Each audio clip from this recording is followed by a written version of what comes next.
Joined today by Vicki McKenna for our Culture Cast with Vicki McKenna, the spot that we do every week. Vicki, thanks for joining us. Great to be here. Good to see you. We're very excited about Culture Cast. We think that a conversation with you is always a fun thing, and you're up on the news. And so I wanted to talk to you today about insurrection. Now, I know this is driving you crazy. It's driving me crazy as well. That according to the leftist media, according to the big corporate culture that now runs government, we had a horrible insurrection. Donald Trump tried to apparently take over the government, which he was already the president of. And now we have everything going on from now until apparently eternity. We have to have National Guards people on 24/7 call in Washington. Banks are canceling products that have Trump coffee is being canceled because it's dangerous. So because of this one, quote, insurrection, the whole world seems to have changed. And you and I both know, and let's talk about this, how fake the whole thing is. Well, first off, I find it the only reason coffee might be dangerous is if it tastes bad. The idea that you would cancel Trump coffee just because it's Trump coffee. So anything now apparently associated with the former President of the United States, freely elected President of the United States, is dangerous. And if you look at D.C., it's surrounded by concertina wire. It looks like a militarized state. You've got the Capitol that is locked off from we the people. And all of this is supposedly because we're so dangerous. I'm dangerous, or anybody who supported the policies of the former president. And put aside whether you supported his tone. If you supported the sort of mainstream conservative policies of the former president, you are now someone who is akin to a domestic terrorist. Or Joe Biden actually did call all of us who supported President Trump domestic terrorists. It's fake, but it's fake for a purpose. The idea is to give America the sense that there is something uniquely dangerous about this particular type of free speech. And because they had mayhem at the Capitol, and because they have pictures they can point to at the Capitol, they're able to point to those pictures. Some of them were pretty disturbing pictures, and say everybody who supported this president is exactly like these people. They're too dangerous. They have to be reined in. And now we're being compared to Al-Qaeda. You have former CIA operatives comparing Americans who supported President Trump, or people who supported the protests at the Capitol, not the riots, but the protests, akin to Al-Qaeda. They are talking about purges. They are talking about actual government restrictions on free speech, a reality czar. I think what we are seeing here is an overt effort to manipulate the truth of what is going on. And those of us shouting back against it are being silenced. And I think that the left thinks they're actually going to be able to alter reality for history. Well, that's dangerous. It is dangerous, and what they've done is actually insurrection. What they're doing, 4 years of nonstop protests at the Capitol against Donald Trump, 4 years of Democrats at every level of government and the media and corporations trying to undo a legitimate election by fake impeachments, by all sorts of CIA dossiers, all sorts of rumor and innuendo. 4 years they protested. 4 years they burned things down in the streets. 4 years Antifa and their subordinates, Black Lives Matter, were allowed to destroy property, loot, violence, engage in assault and battery against people. All of this was said to be protest, right? This is America. America was founded on violent protest. Violent protest in the streets is what built this country. Now you've got one example in 4 years, and I mean this, one example of a half-hearted siege of the Capitol. What they won't tell you, and you know this too, Vicki, all those pictures they can point to that are kind of graphic, they won't tell you the degree to which there were left-wing agitators, there were Antifa people, there were Black Lives Matter, part of all of that. That's now forgotten. That to the degree in which the left participated, possibly even orchestrated some of that, we're not going to talk about that. And they're shutting down. They're shutting down any narrative that would challenge this is a right-wing insurrection, and we got to put down the hammer across the country. They haven't even forgotten. They just never reported it in the first place. It was clear from people who are actually on the ground reporting from January 6th that it was organized, that it was not organized by people who looked like they were the happy MAGA people with their hats and their American flags. And so, yeah, you're not seeing a reporting of that. You're not seeing a reporting of the actual events beyond the pushing and the shoving And that's where the riot actually took place. If you want to call something a riot, it was when a crowd was kind of captured in an area they could not leave, and agitators came in and began pushing and shoving with the police officers, which turned into a bit of a melee because you had people who were not actually able to exit the area that was cordoned off. And so if there's a riot on January 6th, that's where it was. It wasn't people walking into the Capitol or some guy in a Viking hat taking the speaker's podium. That wasn't a riot. Most people were actually walking in with the Capitol Police standing there, allowing them to get in. That's not a riot. It's a protest. It was embarrassing. It was ill thought out, but Al-Qaeda, it is not. Now, you mentioned Black Lives Matter and Antifa. There was just another riot in Washington, D.C. with Antifa marching, saying, burn it down.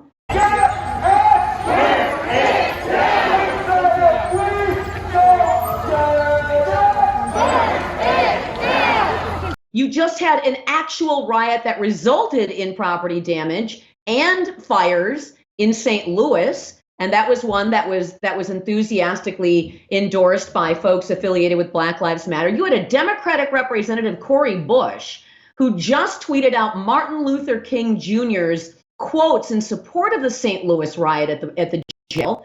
And at the same time, this is a woman who had actually put out a quote condemning the insurrectionists at the Capitol. Listen, what we've got is the media knowing something, and that is that they can write history on the fly. Now think about this. You don't have kids in school getting real history. You have everybody assuming recent history is what's written on social media. And because we can't be on the same social media as an attempt to correct the history like the left can organize the truth on social media, we are at a tremendous and terrifying disadvantage that we will not actually be able to correct the record for the future, so that people can understand that this point in history was the point in history at which the Democratic Party and their enablers in the media declared that only one view of reality will be allowed, and it's not ours. Yeah, and more than that, Vicki, that this very convenient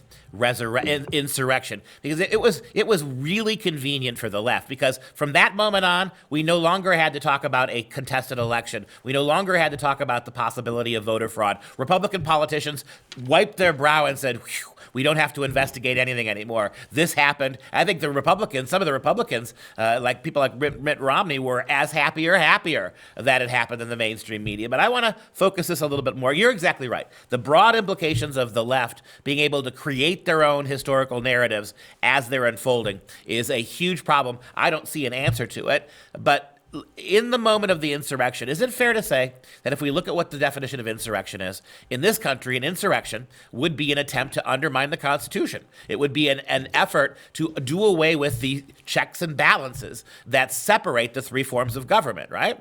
Is it not my imagination, or is all that coming from the left right now? Is Joe Biden with his 45 opening day, his what do they call them? Executive orders. That's like 8 times more than any other president.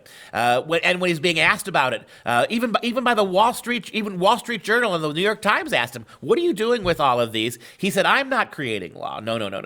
I'm writing bad policy. I'm fixing bad policy," he said. So it seems to me, and I want your thoughts on this, when you look at the undermining of the Constitution, you look at who wants to pack the courts now. You want to see how the left is talking about opening borders willy-nilly without any legislative power behind it. They want to turn Washington, D.C. into a state which constitutionally it cannot be allowed to be. Who is it really, Vicki, that's engaging in the undermining of the Constitution? Who are the real insurrectionists here?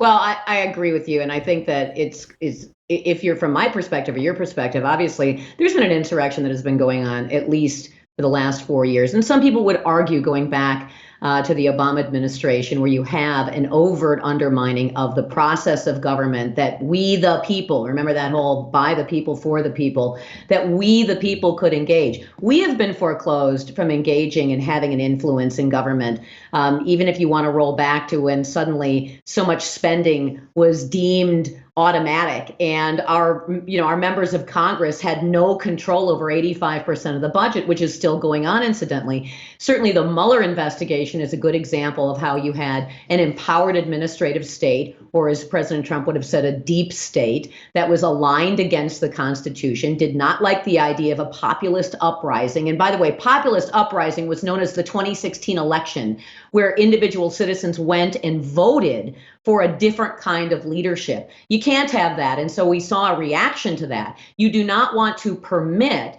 the actual Constitution to work, because if the actual Constitution works, it works in favor of we the people, not in favor of Joe Biden and executive orders. They are attempting to foreclose any avenue we have to actually fight back against the hell that is raining down. You mentioned the executive orders. Look at H.R. 1. H.R. 1 would codify the restriction of political speech. In the United States, you could actually go to jail if you said something that the government decided was intemperate or impolite, or the government decided was wrong. You actually have a piece of legislation that could potentially be passed, because we have the Democrats looking to alter the rules of the Senate to allow just about anything to be passed with a simple majority due to reconciliation. And H.R. 1 would make it probably impossible for us to ever fight back at the ballot box again or speak freely, unless we want to turn over literal milk crates in the street and scream while nobody is listening to us. So yes, the left has been involved in a slow coup, an insurrection, for years, really ramping it up in the last 4 years. But I mean, this has been happening around us, and some of us, like you and myself, have been saying, look at what is going on. And Duke, we've been talking about this for a decade. And people look at us like we're conspiratorial nuts. They all woke up after Joe Biden became president and said, what the hell? Maybe Vicki and Duke were right. Well, this, and as always happens with these kinds of insurrections against representative government, constitutional governments, it turns into fascism. And what is so galling, and I don't think people are paying attention to, is how already, before any of this, H.R. 1 hasn't even passed yet, how before they've codified any of this, they're already having the double standard. You have a situation now where the Republicans help Democrats. The Democrats actually removed a sitting congresswoman from her committee assignments. Right. And many of the Republicans went along with her because her speech was intemperate. Meanwhile, you've got Maxine Waters, you've got Alexandria Ocasio-Cortez, you've got Ilhan Omar. I still can't understand why they've not investigated how much money she's paid to her husband. All those people, Maxine Waters, the wackadoodles on the left, are untouchable. You've got a situation now where if you and I say that the vote was stolen, we could potentially go to jail, but you've got protesters in Washington, D.C. threatening to burn the city capitol down, and nothing happens to them. It's this double standard. Speech. It's the double standard. Yeah, exactly. Their free speech is unlimited. You and I better be careful. And that's how insurrection becomes fascism. You're right. And it's also being enforced by, not even by government, but by corporate big tech, by major corporations, human resource departments in large companies, which means it's impossible for us to do anything. It's impossible for us to appeal to, the Supreme Court for our First Amendment rights. I don't know. I don't have an answer for this. I wish I did. I do believe that potentially there is some solutions to be had using state legislatures. Unfortunately, Wisconsin doesn't seem that inclined to do that. But I think that there is an opportunity to fight back against some of the corporate enforcement of the fascism, because that's impossible to fight. You can't make an appeal to the First Amendment to a private corporation. But beyond that, I wish I had some kind of easy solution for people. Listen, Mike Lindell, and I didn't watch this video. I know a lot of people did, but Mike Lindell from MyPillow, who no longer can sell his product at Kohl's or JCPenney or Bed Bath & Beyond because he made the mistake of supporting President Trump very aggressively, just put out a video called, I believe it's called Absolute Proof. It's now been banned from virtually every single platform he has attempted to put it out on. As I understand, it's about the stealing the election, and that's the theme of it. Well, you can't talk about that. You're not permitted to allow people to actually decide for themselves what they think about information presented by a guy that maybe a lot of people I either like or don't like. But let us see the information and decide for ourselves. The left has decided we are not capable of deciding for us. No, we are capable. We will decide incorrectly. We will decide against them. And so it all must be suppressed. And eventually, Duke, you and I are going to be suppressed. So as long as we have this platform, I'm grateful. Yeah, I think you're exactly right. It's just a matter of time. By definition, they're going to have to come after the lower They have the to. lower hanging. Talk radio, Yep. in academia, absolutely. Yeah, and what you said is exactly right. That what this boils down to is that we will not let you hear the truth. We will not let you hear alternative perspectives, because if you hear them, you won't go along with what we're insisting that you do. This again is fascism. Whether you call it corporate fascism, whether you call it an insurrection by Democrats in Congress, there's no other way around this now. The Constitution has been subverted, and it's not by Donald Trump. Yeah, and if you think about it, Duke, and I know you're so familiar with all of the classic literature out there, Orwell has become a playbook for these people. It's not something that young people have been told to read and warned about. It's almost as if they're looking at the ideas presented in that book and saying, this sounds like a perfectly fine playbook for the United States. Hey guys, thanks for watching. Most of you know our show is being censored by big tech. While this makes it harder to meet the cost of producing the show, that's part of it. It also demonstrates that we must be having tremendous success, or they wouldn't bother to try to shut us down. If you like hearing truth and common sense with a love for freedom, please join the Patriot Club with a one-time $99 tax-deductible donation. And you'll get this sweet vessel of joy as part of a thank you for joining the Patriot Club. Etched with the American flag and the words freedom never tasted so good. All you have to do is visit patriotclub.us and become a Patriot member today. That's patriotclub.us. Thank you and God bless.